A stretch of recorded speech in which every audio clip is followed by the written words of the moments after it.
तुम लोग concept of geometry में पार्ट 6 चतुर्भुज पढ़ रहे हो। उसमें तुम लोग वर्ग, आयत, स्क्वायर, रेक्टेंगल पढ़ चुके हो। दोनों का क्षेत्रफल कैसे निकालेंगे ये भी पढ़ चुके हो। परिमिति पढ़ चुके हो, है ना। अब पढ़ोगे समानांतर चतुर्भुज। नाम ही है समानांतर चतुर्भुज, यानी ऐसा चतुर्भुज जिसके आमने सामने की भुजा समानांतर हो। जब समानांतर होता है तो बराबर भी हो जाता है, समझा। जैसे ये ए बी है, दूसरी सरल रेखा सी डी है। ए बी समानांतर सी डी है। अब फिर मान लो इसको यहाँ तक बढ़ा दिए, यहाँ से ऐसे, यहाँ पर ए बी समानांतर सी डी है और ए सी समानांतर बी डी है, यानी ये दोनों समानांतर है। एक जैसा चिन्ह देने पर ऐसे क्लियर होता है ए सी समानांतर बी डी। एक ही दिशा में ये डबल चिन्ह मारोगे ना बराबर वाला, तो इसका अर्थ हुआ ए बी समानांतर सी डी। ये कैसा चतुर्भुज है? ऐसा चतुर्भुज है जिसमें आमने सामने की भुजा समानांतर है, इसलिए ऐसे चतुर्भुज को समानांतर चतुर्भुज कहेंगे, समझा। ये थ्योरम आता है जिसे साबित करके दिखाएंगे। समानांतर चतुर्भुज में आमने सामने की भुजा भी बराबर होती है। अगर ये 6 सेंटीमीटर होगा तो ये भी 6 सेंटीमीटर, ये 3 सेंटीमीटर या 4 सेंटीमीटर है तो ये भी 4 सेंटीमीटर। दूसरी परिभाषा हम लोग यह भी कह सकते हैं, जिस चतुर्भुज के आमने सामने की भुजा बराबर हो एवं समानांतर हो, यानी बराबर भी होगा और समानांतर भी होगा, उसे समानांतर चतुर्भुज कहेंगे। समानांतर चतुर्भुज की तीसरी परिभाषा होती है, जैसे ये कोण मान लेते हैं 70 डिग्री का है, मान लो, तो ये कोण कितना होगा देख लो। सीधी समानांतर ए बी है, ए सी तिर्यक रेखा हो गया, तो दो अंतः कोणों का योग 180 डिग्री होता है। तो ये कोण और ये कोण अंतः कोण हुआ, तो ये 70 डिग्री है, तो 180 में से 70 घटाओ तो ये होगा 110 डिग्री। ए बी समानांतर सी डी है, दो समानांतर रेखा को कोई तीसरी रेखा काटती है तो दो अंतः कोणों का योग 180 डिग्री होता है। ये 70 हुआ तो 70 में 110 जोड़ेंगे तो 180। फिर ए सी समानांतर बी डी है, यानी ए सी समानांतर बी डी है, जिसको तिर्यक रेखा ए बी काट रही है, तो ये कोण और ये कोण भी अंतः कोण हुआ। तो दो समानांतर रेखा को ए बी नाम का तीसरी रेखा काट रही है, इसलिए दो अंतः कोण इसका और इसका योग 180 डिग्री होगा। ये 110 हुआ तो इसमें कितना जोड़ेंगे तो 180 होगा, तो 70 डिग्री। फिर पुनः देखो सीधी समानांतर ए बी है, तो ये और ये कोण अंतः कोण होगा। ए बी समानांतर सी डी को तीसरी रेखा तिर्यक रेखा बी डी काट रही है, इसलिए दो अंतः कोणों का योग 180 डिग्री होगा। तो ये 70 है, तो 70 में कितना जोड़ेंगे तो 180 होगा, तो 110। अब इस चतुर्भुज में विशेष बात ये हो गई, कोण सी के सामने में कोण बी है, ये 70 तो ये भी 70। कोण बी के सामने में कोण ए है, ये 110 तो ये 110। इसका अर्थ है जिस चतुर्भुज का आमने सामने का कोण एक जैसा हो अर्थात समान हो, उस चतुर्भुज को भी समानांतर चतुर्भुज कहेंगे। ये हुई तीसरी परिभाषा। चौथी परिभाषा, इस चतुर्भुज ए बी डी सी की विशेष बात यह है, जो दो अंतः कोणों का योग, इन दोनों अंतः कोण को जोड़ोगे तो 110 और 70, 180 हुआ। 70 110, ये दो अंतः कोणों का योग 180। फिर ये 70 110 180, 110 70 180।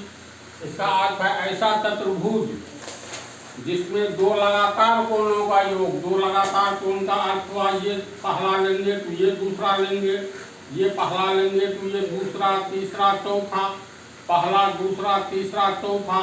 अगर पहला लेंगे तो ये दूसरा, ये तीसरा, ये चौथा, ये पहला लेंगे तो पहला, दूसरा, तीसरा, चौथा।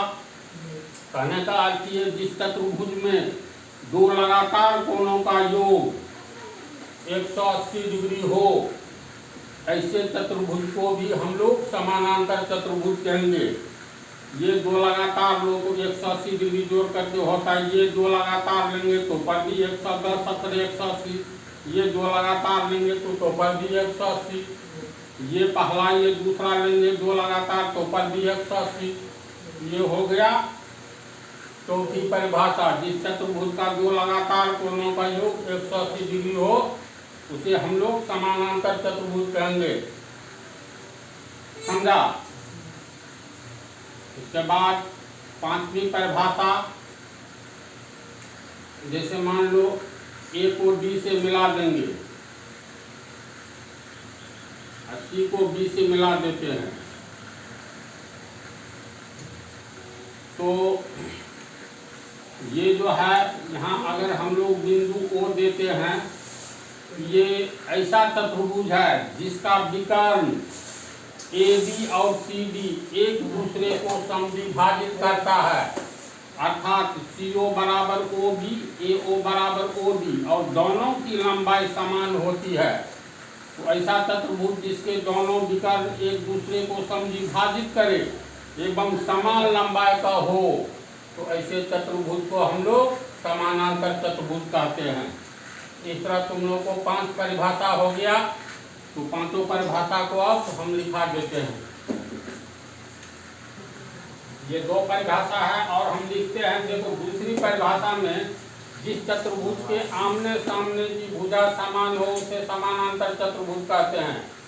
इसको साबित करके बाद में दिखलाएंगे, थ्योरम ही है। आमने सामने की भुजा एक समान होने पर ये समानांतर चतुर्भुज हो जाता है। तीसरी परिभाषा, चौथी परिभाषा में देखो जिस चतुर्भुज के दो लगातार अंतःकोणों का योग 180 डिग्री हो उस चतुर्भुज को समानांतर चतुर्भुज कहते हैं। इसको हम दूसरे ढंग से बतलाए थे। इसमें कोई भी दो लगातार कोण लो तो अंतःकोण दो लगातार ये लेंगे तो 120, 60, 180, ये दो लगातार लेंगे तो 60, 120, 180, ये दोनों का योग 180, ये दो लगातार लो तो 180। समझा? तो ए बी और सी डी दो रेखा है, एक तिर्यक रेखा AC काटती है। जब दो रेखा को कोई तीसरी रेखा काटे, दो अंतःकोणों का योग 180 डिग्री हो तो दोनों रेखाएं समानांतर होती है, तो ए बी समानांतर सी डी होगा। और फिर अगर इसमें हम लोग लेंगे ये 120 और ये 160, AC और BD दो रेखा है जिसको CD तिर्यक रेखा काट रही है। इस तरह जो दो अंतःकोणों का योग 180 डिग्री है, जब दो रेखा को कोई तीसरी रेखा काटे, दो अंतःकोणों का योग 180 डिग्री हो तो दोनों रेखाएं समानांतर होती है। इस तरह AB समानांतर CD, AC समानांतर BD, इसलिए ABCD एक समानांतर चतुर्भुज हुआ। पांचवी और अंतिम परिभाषा, जिस चतुर्भुज के दोनों विकर्ण समान लंबाई का हो तथा एक दूसरे को समद्विभाजित करे तो ऐसा चतुर्भुज समानांतर चतुर्भुज कहलाएगा। अब इसमें देखो ABCD एक चतुर्भुज है, AC और BD विकर्ण है, ये x यानी BD 2x तो AC भी 2x, दोनों एक दूसरे को बिंदु O पर समद्विभाजित कर रहा है, इसलिए यह समानांतर चतुर्भुज होगा। इसको सर्वांग समता पढ़ाएंगे ना, तो इसमें हम साबित करके दिखलाएंगे। त्रिभुज ODC और त्रिभुज OAB ये दोनों सर्वांग सम है तथा ये त्रिभुज सर्वांग सम है। ऐसी स्थिति में कैसे AB बराबर DC होगा, BC बराबर AB होगा और ये कोण एक समान होगा, अर्थात ये कोण और ये कोण एकांतर कोण समान हो जाएगा। इस तरह ये कोण समान हो जाएगा, तो इस तरह ये समानांतर चतुर्भुज होगा। फिलहाल इसको लिख लो, ये साबित करने वाला टॉपिक है। और पार्ट 7 में समानांतर चतुर्भुज की विशेषताएं बतलाएंगे एवं क्षेत्रफल कैसे निकाला जाता है ये बतलाएंगे।